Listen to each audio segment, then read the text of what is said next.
ساڈے ورگے نوں بڑا یاس آ رہا ایمان نال, بہت خوشی ہو رہی ہے. آپ کے جتنے پالتو ہیں وہ آپ کو پڑے ہوئے ہیں, ہم کچھ بھی نہیں کر رہے, ہم تو اپنی ہڈیوں کو سیک دے رہے ہیں جناب, جوڑوں کے درد بھگتا رہے ہیں, پیٹ کے ٹانکوں کو ہاتھ لگا لگا کے دیکھتے ہیں کہ کوئی ٹانکا پھٹ پھٹ نہ گیا ہو ادھر. ٹھیک ہے, وہ اچھا یہ پتہ نہیں ڈاکٹر صاحبان جو ہیں یہ پیٹ کے ٹانکے لگاتے وقت کیا کرتے ہیں. مجھے ویسے انہوں نے کہا تھا کہ 2 سال تک ان میں سے ہچڑ مچڑ ہوتی رہے گی, مطلب آپ کو پتہ چلے گا کوئی چیز ادھر نہ ہو گئی ہے, کوئی ادھر نہ ہو گئی, وہ ہوتا رہتا ہے. ٹھیک ہے, لیکن ہم تو ان کو ہی ٹٹولتے رہتے ہیں نا جی سر جو آپ کو یہ پڑے ہوئے ہیں نا آپ کی ٹانگوں کو, اور ماشاءاللہ آپ نے 4-5 ملین روپیز کا بینیفٹ دیا ہوا ہے ان کو مہینے کا. 20 کروڑ روپے معید پیر زادہ کے اکاؤنٹ میں گئے ہیں قومی خزانے سے, اور اس کی واحد جسٹیفیکیشن یہ تھی کہ یہ جو فنڈ تھا یہ پرائم منسٹر صاحب کا پریروگیٹو تھا, یہ ان کا جو ہے وہ فنڈ تھا, وہ جس کو چاہیں دے سکیں, اس پہ سوال نہیں اٹھایا جا سکتا. واحد جواز جو پبلک اکاؤنٹ کمیٹی کے اندر وہ دیا گیا ہے, 1 سال کا ابھی صرف وہ آڈٹ آیا تھا, باقی سال, اور یہ سال عمران خان کی حکومت کا پہلا سال تھا, باقی 3 سالوں کے اندر اس نے کتنی لوڈے لٹے ہیں اور کیا کیا ہے وہ بہرحال آپ کے رہنا چاہیے. تاہم جی کل فیصلہ ہوا تھا, اور کل وہ ججمنٹ ریزرو ہو گئی تھی, اور یہ سیشن جج ہیں اسلام آباد, ایڈیشنل سیشن جج اسلام آباد ظفر اقبال صاحب جو ہیں, انہوں نے یہ فیصلہ آج سنایا ہے. اور اس فیصلے کا میں ایک پیرا آپ کو سنانا چاہ رہا ہوں. وہ یہ ہے کہ ملزم جو ہے وہ ایک نیشنل لیول کا ایک پاپولر پارٹی کا لیڈر ہے, اور اس نے یہ والا جو بیان دیا ہے وہ کہیں اندر کمرے میں بیٹھ کے نہیں دیا, انڈور میٹنگ میں یہ بیان نہیں دیا. اس کا جو بیان ہے وہ جو ہے وہ کیا ہوتا ہے جی, سینسیشنل کیا کہتے ہیں, پراسرار ہیں, سینسیشنل ہیں, وہ جو ہے وہ پراسرار نہیں ہوتا وہ, اور اس کے لیے لفظ استعمال ہوتا ہے جو کہ کافی ہے اپنا respected institution of Pakistan, that is Pakistan army, جو کہ پاکستان کے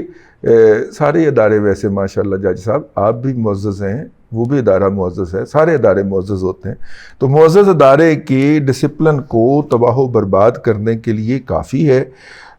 اس کے اندر جو رائے کا اظہار کیا گیا ہے ملزم کی طرف سے وہ عوام کے مفاد میں نہیں ہے, اور نہ ہی یہ ملک کی سلامتی کے لیے مناسب ہے. قانون جو ہے وہ ایسے کسی بھی ملزم کو یہ حق نہیں دیتا کہ وہ اس کو اس الزام کے اندر بیل دی جائے. دیکھیے آج کل بہت سارے وہ لوگ جو ہیں اور احباب جو ہیں وہ اس بات کے اوپر بڑی خوشی مناتے ہوئے پائے جا رہے ہیں کہ فلاں وکیل جو ہے اس نے بڑی کامیابی سے فلاں مقدمہ لڑا اور فلاں جگہ کے اوپر فلاں فیصلہ لے آیا. میرا خیال ہے وکلا جو ہیں وہ بے معنی ہو چکے ہیں, اور جسٹس اعجاز الاحسن کی جو رویہ ہے اور جس طرح وہ پی ٹی آئی کی طرف سے دلائل دیتے ہیں عدالت کی طرف بیٹھ کے, عدالت کے اندر بیٹھ کے, اور جس طرح انہیں پبلکلی تسلی دیتے ہیں کہ میں ہوں نا, آپ مجھے ججمنٹ تو لکھوانے دیں, آپ میں دیکھیں پھر کیا کرتا ہوں, اور پھر وہ کرتے ہیں. ٹھیک ہے, اس کے بعد وکلا جو ہیں وہ صرف ایک اسٹیچو کی شکل ہے, وہ جہاں پہ کھڑے ہو کے. اب دیکھیے اسی مقدمے کے اندر کہا گیا کہ لاہور سے جو وکیل صاحب تشریف لائے تھے انہوں نے جس طرح تھریڈ بیئرلی اس مقدمے کو لڑا ہے اور جس طرح دلائل دیے ہیں, اس کے بعد ممکن ہی نہیں ہے انہوں نے اپنے ان دلائل کے اندر عمران خان کی بھی تئی پھیر کے رکھ دی. انہوں نے کہا عمران خان جھوٹ کہتا ہے, اس نے غلط کہا ہے, میرا جو ہے موکل وہ ٹھیک کہتا ہے. ٹھیک ہے, میں آپ کو بتا رہا ہوں اس نے عمران خان کو بھی جھٹلا دیا, لیکن کسی کام نہیں آیا عمران خان کو جھٹلانا. عمران خان کو جھٹلانے کے باوجود بھی جو ہے وہ بیل نہ ہو سکی. بہت ساری اطلاعات ہیں اس کے مطابق. ایک اطلاع یہ بھی ہے کہ ججمنٹ ریزرو کروائی گئی تھی اور ان کی جو ضمانت تھی شہباز گل کی وہ دیوار پر لکھی ہوئی تھی, ضمانت اس کی ہونی ہی ہونی تھی, اور شہباز گل نے آ کے اس فورس کو جوائن کرنا تھا جس کا کام بھونک نہ آئے. ٹھیک ہے, اور وہ لیکن وہ جو آڈیو لیک ہو گئی نا، اس کے بعد بہت ساری جگہوں کے اوپر چینج آف ہارٹ ہوا، تبدیلی ہوئی جذبات کے اندر کے ہیں وہ یہ ساڑی لات ہی لے گئے نے، ٹھیک ہے سانو لتوں ہی پہ گئے نے، اور یہ چلیں ہماری لات تو لیتے ہی لیتے، یہ جس ملک سے ہم نے ہر سال 2000 ارب روپیہ لینا ہوتا ہے ڈائریکٹلی یا انڈائریکٹلی، یہ اس کے ہی دوالے ہو گئے ہیں۔ تو لہٰذا پھر وہ والا فیصلہ کہ شہباز گل صاحب کو ضمانت ہوگی وہ نہیں ہو پایا، نہ کرنے کا فیصلہ کیا گیا۔ بعض لوگ تو یہ بھی روایت کرتے ہیں کہ لاڈلے کو جو ایک ملاقات عطا کرنے کا ایک حاتم تایانہ فیصلہ ہوا تھا کہ چل مل لیتے ہیں، اس سے سن لیتے ہیں یہ کیا کہتا ہے، اگرچہ اندر سے بہت مخالفت موجود تھی، وہ فیصلہ بھی ریورس ہو گیا اور کہا کہ نہیں، یہ تو اس اجلاس کو بھی جو پیورلی گڈ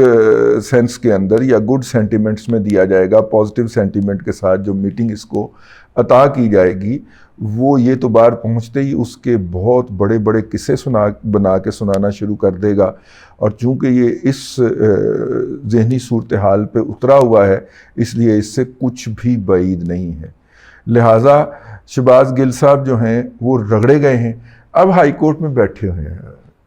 ہائی کورٹ کی مانتا جو ہے وہ دیکھیے ان کے لیے کب جاگتی ہے۔ آج ججمنٹ ملی ہے، اس کی اٹیسٹڈ کاپی آتے ہی اور اس کے لیے اس کے بنیاد کے اوپر ہائی کورٹ میں اپیل لکھتے ہی فائل ہو جائے گی۔ میرا خیال ہے کہ بدھ کے روز یہ فائل ہو جانی چاہیے، اور اگر یہ بدھ کے روز فائل ہو جاتی ہے تو جتنی تیزی سے عدالت صرف پی ٹی آئی کی ججمنٹ سننے کے لیے بیٹھی ہوئی ہے، میرا خیال ہے بدھ کی دوپہر کو یا شام کو نہ لگی تو جمعرات کو لگ جائے گی، اور جمعے تک جو ہے وہ انہیں ریلیف ملنے کا بڑا اہم امکان ہو سکتا ہے۔ مجھے یہ میری بدگمانی ہے، اللہ کرے مجھے عدلیہ اس بدگمانی سے بچائے اور میرٹ کے اوپر فیصلہ کرے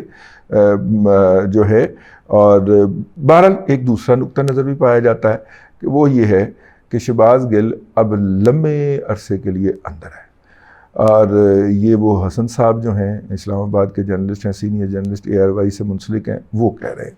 اچھا لمبے عرصے کے لیے اندر ہے۔ بہرحال شہباز گل کی ایک اور بہن نکل آئی ہے یہاں سے اور وہ نکلی ہے امریکہ سے۔ حالانکہ ہمارے ذاتی علم کے مطابق شہباز گل صاحب کی کوئی بایولوجیکل سسٹر نہیں ہے، وہ 3 بھائی ہیں، ٹھیک ہے، ان کی کوئی بہن موجود نہیں ہے اس دنیا کے اندر۔ ان کے والدین نے قطعاً ان کی کسی بہن کو اس دنیا کے اندر جو ہے وہ وارد نہیں کیا، لیکن وہ بہرحال 2 بہنیں ان کی نکل آئی تھیں اسلام آباد سے، 2.5 لاکھ روپے پہ ہائر کی گئی تھیں، 80,000 روپے ان کو دیا گیا، جس پہ لڑائی ہو گئی، انہوں نے بتا دیا کہ ایسی سکیاں پہنا ہوں، انہوں نے کہا کہ کزن شزن نہیں، ایسی کزن بھی نہیں ہے، اگر تو یوتھیا نے بڑی کوشش کی تھی کہ کزن بھی تو بہن ہی ہوتی ہے، انہوں نے کہا نہیں ایسی کزن بھی نہیں ہے، اس سے کرائے تھے آئے صاحب، ٹھیک ہے۔ تو اب پتہ نہیں امریکہ میں کرائے پہ کتنے کرائے پہ لی گئی ہے، وہ سگی بہن نہیں ہے، ان کی بایولوجیکل سسٹر نہیں ہے، ویسے تو مطلب کہ ساری بہنیں ہی ہوتی ہیں۔ اسلامی جمعیت طلبہ والوں سے آپ پوچھ لیں، ہاں ایک بہن کے طرف رشتے کی بات تو چل رہی ہے۔ اب تک کے لیے اتنا ہی، اگلے ولاگ میں پھر ملاقات ہوتی ہے۔ اللہ تبارک و تعالیٰ آپ کو آسانیاں عطا کرے اور آسانیاں خلق خدا میں تقسیم کرنے کی توفیق عطا کرے۔